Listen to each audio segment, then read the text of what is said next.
देखिए, जो लोग ये सोचते हैं कि पेट्रोल के प्राइसेस घटें या बढ़े उससे हमें क्या, तो आप गलत सोचते हैं। देखिए, आपके घर में रखे टूथपेस्ट से लेके आपके किचन में रखे हुए आटे तक पे पेट्रोल के प्राइसेस इम्पैक्ट डालते हैं।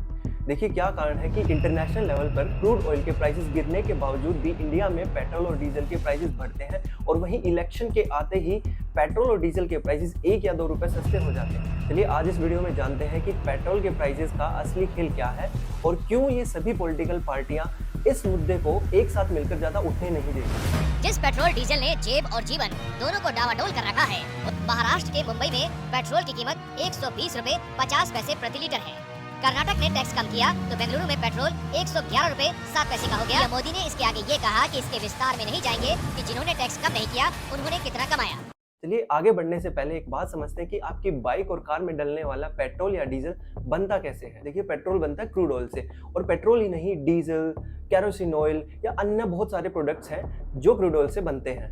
देखिए, ऑयल रिफाइनरीज जमीन या डीप ओशन से क्रूड ऑयल को एक्सट्रैक्ट करती हैं और उसी क्रूड ऑयल को ऑयल मार्केटिंग कंपनीज को बेच देती हैं। उसके बाद ऑयल मार्केटिंग कंपनीज उस क्रूड ऑयल को यूज करके पेट्रोल और डीजल के रूप में उसको बनाते हैं और उसके बाद ये डीलर्स को बेच देते हैं। चलिए इस प्रोसेस को किसी एग्जांपल के जरिए समझने की कोशिश करते हैं। मान लीजिए कि रिलायंस इंडस्ट्रीज की एक ऑयल रिफाइनरी है जो क्रूड ऑयल को डीप ओशन से निकालकर ऑयल मार्केटिंग कंपनीज यानी कि भारत पेट्रोलियम, इंडियन ऑयल, इन लोगों को बेच देते हैं और उसके बाद ये भारत पेट्रोलियम या इंडियन ऑयल उस क्रूड ऑयल को प्रोसेस करके पेट्रोल या डीजल की शेप में लेके आते हैं और उसके बाद ये डीलर को बेच देते हैं। देखिए, डीलरशिप के केस में भारत पेट्रोलियम या तो खुद डीलर हो सकता है या डीलरशिप किसी और को दे सकता है और इसी डीलरशिप के थ्रू पेट्रोल या डीजल आपके बाइक्स या कार में पहुंचता है। देखिए, वर्ल्ड में US, Saudi Arabia, China, Canada, Russia ऐसी कंट्रीज हैं जहां सबसे ज्यादा क्रूड ऑयल निकलता है। भारत में भी क्रूड ऑयल निकलता है जैसे कि असम में, गुजरात में, लेकिन भारत की जितनी कंजम्पशन की रिक्वायरमेंट है उसको देखते हुए भारत का जो डोमेस्टिक प्रोडक्शन है वो बहुत कम है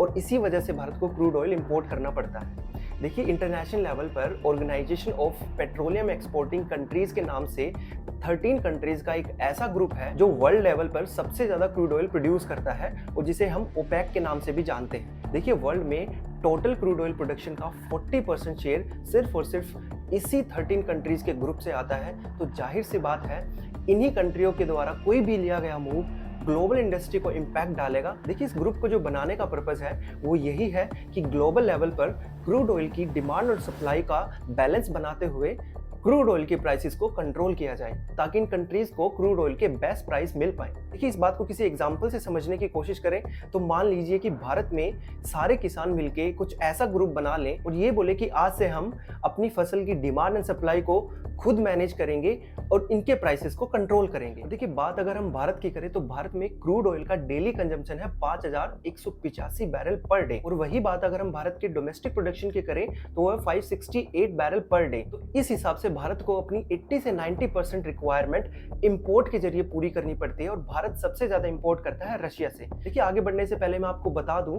कि एक बैरल में 159 लीटर क्वांटिटी होती है। चलिए अब अगर हम बात करें भारत में ऑयल प्राइसिंग पॉलिसी की तो भारत में 2014 से पहले पेट्रोल प्राइसेस सिर्फ और सिर्फ गवर्नमेंट डिसाइड करती थी और हर एक 15 डेज में रिवाइज करती थी। लेकिन 2014 के बाद से गवर्नमेंट ने ऑयल प्राइसिंग पॉलिसीज को डीरेगुलेट कर दिया और अब सिर्फ और सिर्फ टैक्सेस गवर्नमेंट कंट्रोल करती है और बाकी के जो प्राइसेस होते हैं ये ऑयल मार्केटिंग कंपनियां डिसाइड करती हैं और डेली बेसिस पर सुबह 6 बजे अपडेट करती हैं।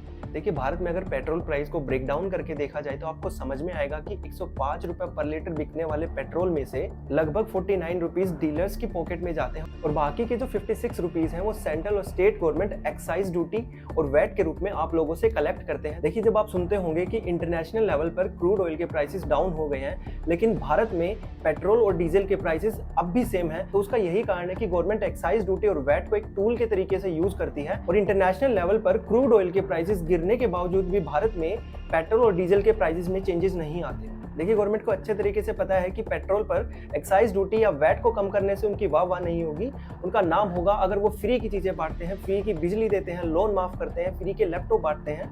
देखिए, फ्री की चीजें मिलने से अगर किसी का भला होता तो भारत में किसान सबसे ज्यादा खुश होते, न कि रोज सुसाइड करते। कि 2017 में पूरे देश में जीएसटी लागू हो गया था लेकिन आज भी पेट्रोल को जीएसटी से बाहर रखा गया है। कि अगर बात करी जाए 100 रुपए पर लीटर बिकने वाले पेट्रोल में से 65% गवर्नमेंट टैक्सेस के रूप में आपसे कलेक्ट करती है और वहीं अगर पेट्रोल को जीएसटी के अंडर लाते हैं तो जीएसटी में जो मैक्सिमम रेट है वो है 28%।